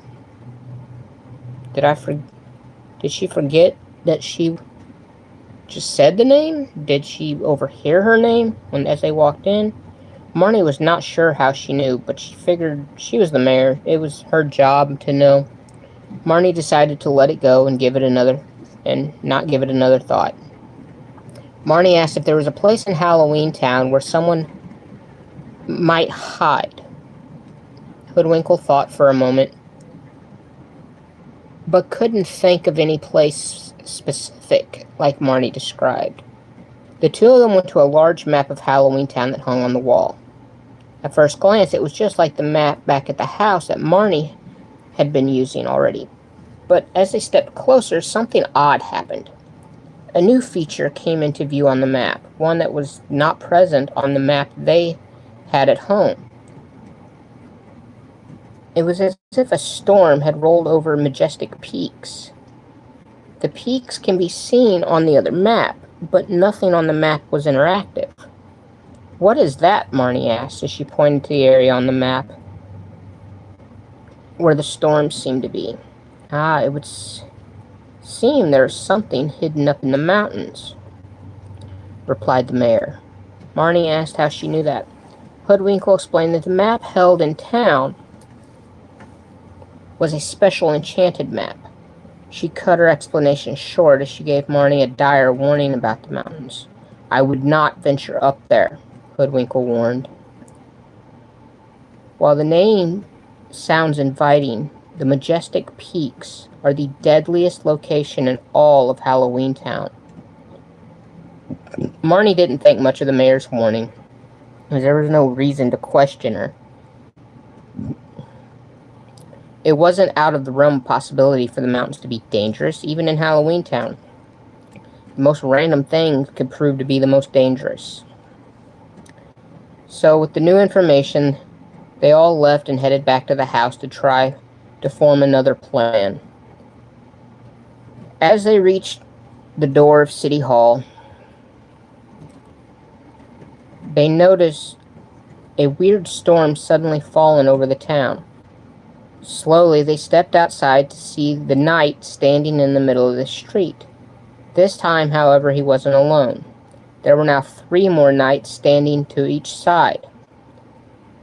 As the 7 of them stood there, each one held out an artifact in their hands. The first held a sword, its tip sitting on the ground. The second, a dagger, represented the knights themselves. Another held out what looked like the amulet. Marnie knew this was an illusion when she saw the amulet. "Nice try, Marnie," says, "but I have the real amulet right here." As she reached in her bag, she realizes it's not there. "Missing something?" asks the knight. Everyone is shocked, and none knew the knight would have been able to get the amulet from them. They quickly gathered their thoughts and focused on the situation at hand, trying not to get distracted. "I don't know how you got that," shouted Marnie, "but you will not be keeping it." The knights all laughed at Marnie's response. As they laughed, a glow began to surround them, as the outer knights all seemed to rejoin the center one. They rejoined with a single knight now in possession of all of the items that each one had been holding. Gwen attempted to hurl a spell at the knight, but it was deflected. The spell bounced off a tree behind the knight, causing the tree to explode. As sparks flew around them, the knight laughed maniacally. Everyone stood in stunned silence as lightning struck the knight, causing the knight to vanish in a puff of smoke, leaving everything it had on the ground. "Wait," asked Ellen, "did we just win?"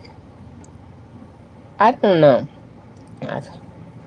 I don't think we could get that lucky," replied Marnie. Quickly, they ran around and gathered what the knight had dropped and disappeared. Without thinking, Marnie put the amulet around her neck and tucked it under her shirt. Gwen noticed what Marnie did and started to stop her, but something in her gut told her to stop and let Marnie do what she did. Everyone just took a breath of relief and turned to walk away. But little did they know that the fight had not ended. As they flagged Benny down to get a ride back to the house, a blast came out of nowhere and crashed through the front of the cab, taking the front end off completely, leaving Benny sitting holding a severed steering wheel. Shocked, everyone turned to see where the blast had come from and who had committed such an act. As they looked back towards City Hall, the knight was gone, but the smoky figure had returned. Marnie demanded the figure show itself, and it agreed. The smoke began to swirl, and it cleared. As it cleared, the knight stood once again in front of them. Realizing she had the amulet around her neck, Marnie used its power to force the knight to reveal its true form. With her command, the knight pulled off its helmet to reveal the mayor standing atop City Hall. Everyone was shocked. How could you, Hoodwinkle? You have been a good mayor. Halloween Town has done great these last few years. She just laughed. Well, thank you for your compliment, she replied. But I'm tired of living isolated from the rest of the world. Marnie thought to herself about being separated from her family in Halloween Town while in the mortal world. Young Miss Piper here revealed us creatures to the mortal world and showed us that they are accepting of us, Hoodwinkle exclaimed. So why are we still isolated in this world? Marnie didn't know what to say. On one hand, she understood and agreed with the acts, but the acts of the mayor had committed can't be ignored. I understand, Marnie. I raised my daughter in the mortal world while my mother and sister lived here in Halloween Town. The mayor just looked at Marnie, unsure what she actually understood. Hoodwinkle stood silent for a short time. Then she waved her hand and vanished. Instantly, she appeared in front of the Cromwells and began to talk to them with a new tone in her voice. She seemed almost remorseful, as if she knew she had gone about things the wrong way. Marnie took notice of the mayor's change of demeanor and stepped up to talk to her on a more personal setting. As Marnie took a step, the mayor suddenly grabbed her. Spinning her around and holding her by the shoulders, she whispered, It's my turn to be the hero. Marnie didn't understand. She never thought of herself as a hero. In fact, she actually wondered why she had to be the one to always save Halloween Town. She looked up, told Hoodwinkle, I'm not a hero. You want credit, that's fine. But how are you going to save Halloween Town from yourself? The mayor began to dialogue her plan of how the smoke figure and the knight were decoys and how she would have beaten them in an epic town battle, having saved and freed everyone in town. Everyone was shocked to hear what her plan had been, and just when they were about to respond, the mayor cut them off. But you all ruined that for me. You already saved everyone and revealed what I was doing, she told them. She then told them that if she couldn't be the hero, then she would become the villain everyone thought she was. With that exclamation, Hoodwinkle vanished into a puff of smoke one more time. Everyone quickly looked around to see if she had done anything as she had left, but nothing seemed out of the ordinary at first. Gwen waved her hand and fixed Benny's cab, and they all headed back to the house. Once back at the house, everyone took a few minutes just to sit and catch their breaths. Nobody spoke for what felt like hours, but in reality it had only been about 10 minutes.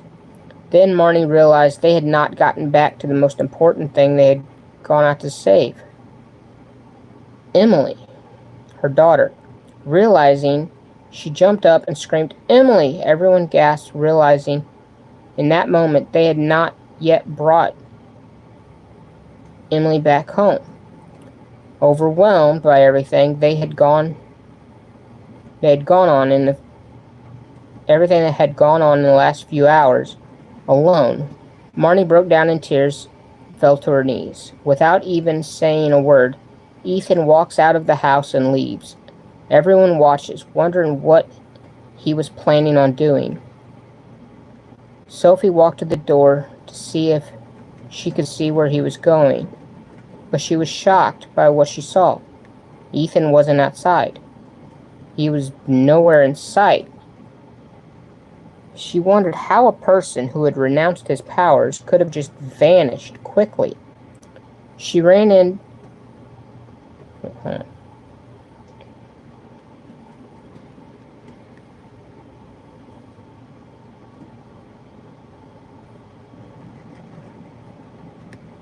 Hands right in. She ran in to say something wasn't right. How does a guy who renounced his powers just vanish like that? Asked Sophie. Marnie tried to think of a rational explanation. Perhaps Sophie just missed something? However, Gwen was not as calm. Marnie, Sophie, how is he your friend, but we have to... I know he's your friend, but we have to be prepared just in case. Marnie reluctantly agreed and went to lay down and think to herself. Everyone stayed in the living room. Talk about Ethan and everything that happened. Marnie laid in bed, able to hear every word they spoke, and thought to herself, could it be true? Could Ethan be the spy? In what felt like no time at all, Ethan came walking back in the house with Emily by his side. This raised even more questions with the group, and everyone began to press Ethan, wanting to know exactly what he was doing.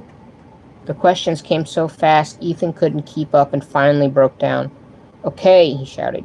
You were right. I was the one working with Hoodwinkle. A mix of anger and realization came over everyone as they heard him explain. It's not what you think. The mayor lied to me too. She told me she just wanted to unite the worlds, not end Halloween Town.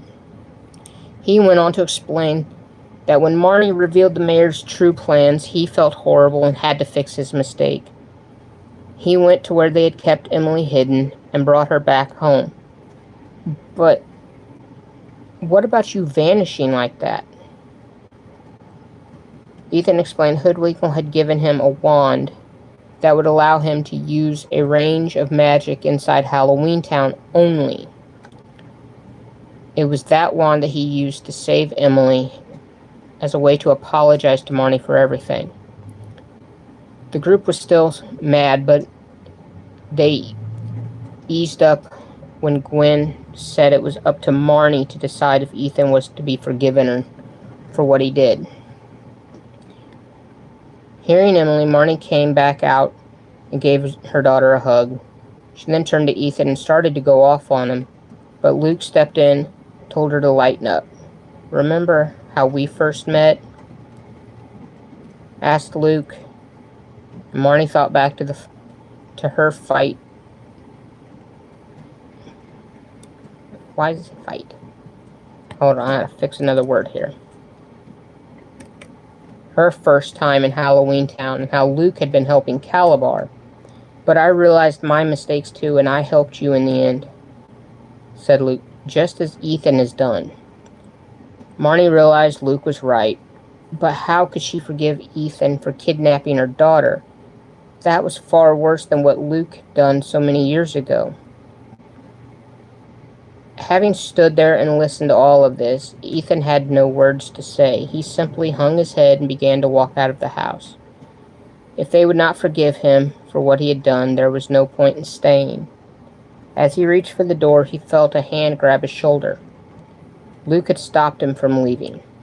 Marnie moved to block the door as she told Ethan to go sit down and they would talk privately in a little while. He did as she asked, still ashamed of how he acted. She then turned to Luke and asked what to do next. He was not sure what to tell her, but he knew everyone had to stick together if they were going to beat the mayor. Everyone sat the rest of the evening in silence, only speaking to each other within small groups of 3 or 4 people. Many of those in the groups were still upset with Ethan for what he had done, but Marnie had had time to think. She walked over to Ethan, who was sitting alone in the corner of the room. Come with me, she told him. We need to talk. Ethan felt a knot in his stomach tighten as she said the words. Nervous, he got up and followed Marnie back to the back of the house. I can't speak for everyone here and how they feel about what you did. All I know is I'm happy to have my daughter back safe and sound. Thank you. Ethan stood in stunned silence. Was she really thanking me for what I did, he thought. But I was still the one who let her be taken in the first place. He began. That should be unforgivable. Marnie just looked at him and told him that if that's what he thought, then he didn't know her that as well as she thought. Ethan was almost in tears as he realized that she was right. Marnie had always been the nicest person he'd ever known. Even when his father tried to take the Cromwell magic, Marnie never gave up on him or the creatures at school. Marnie then stepped in and gave Ethan a hug to show she still did care about him. As they pulled away, they locked eyes for a second, and there was a new feeling that hadn't been there before. Both of them felt as if they should kiss, but instead backed up quickly and gave each other an awkward handshake. They had known each other for years. Where was this feeling coming from? Ignoring what had just happened, the two of them walked into the living room where Marnie had told everyone that they had worked things out and nobody was to be angry with Ethan anymore. Everyone agreed and invited Ethan to join them in a game of cursed checkers. Ethan joined them, but Luke was still not willing to forgive him as Marnie was. So he excused himself and stepped outside for some fresh air. After everyone had finished their game, they decided to turn in for the night. Marnie went to the door, went to the door to have Luke come back in, but he wasn't outside. She didn't shove it, but just thought he had gone for a walk. So she went back in the house and closed the door, leaving it unlocked in case he came back while everyone was asleep. The next morning, Marnie woke up, headed to the living room, planning the day. Luke was still gone, and this was starting to concern her. She asked if anyone saw him, but nobody answered. The room was suspiciously quiet. Oh, hold on, come on, just jumped here a little bit. She turned around and saw that everyone was like sleeping statues still in their beds. At first, Marnie thought they were just sleeping heavily, but as she approached her mother, she realized they had been cursed during the night. Everyone ran to get her spell. Oh no, where was I here? Hold on. Quickly, she ran to get her spell book, but it was nowhere to be seen. Panicked, she had no clue what to do. Then a voice she had not heard in years spoke in her head. It was Grandma Aggie. "Magic is really quite simple, dear," she said. "All you have to do is want something and then let yourself have it." Holding on to that thought, she walked over to Gwen and began to slowly repeat to herself, "Wake up, Mother," again and again. She said this without a thing happening. Then out of nowhere, there was a blast of air that rushed over them, and Gwen began to wake up. After a few minutes, Gwen sat up and asked what had happened. Marnie told her everyone had been put under a spell while they were sleeping, and the spell book was gone. Gwen looked around and realized she was not familiar with whatever spell they had used. She was not sure how to remove them. "How did you wake me up?" Marnie told her she had remembered what Grandma Aggie told her about magic when she first found out she was a witch. Gwen thought for a second and told Marnie, "Try to do it again on Emily." Because she was so young, her powers were still developing. Maybe she would be able to do like Sophie did as a child and wake everyone up.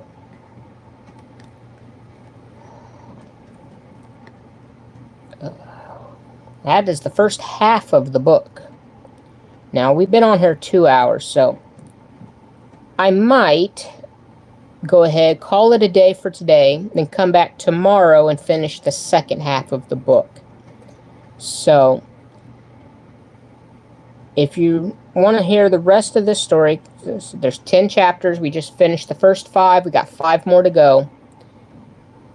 I'm going to go ahead, as said, I'm going to go ahead after 2 hours here. Call it a day for today. I said like and subscribe. Come back tomorrow, right around the same time, I would think, which is 2:30, 3 o'clock Central Standard Time, my time. And we will finish the second half of this book and everything. So, until tomorrow, I will see you then. As I said, like and subscribe so you know when I go live and finish this up tomorrow. And be sure to follow Titanic Truths on TikTok and on Facebook as well. And I will see you tomorrow to finish this book.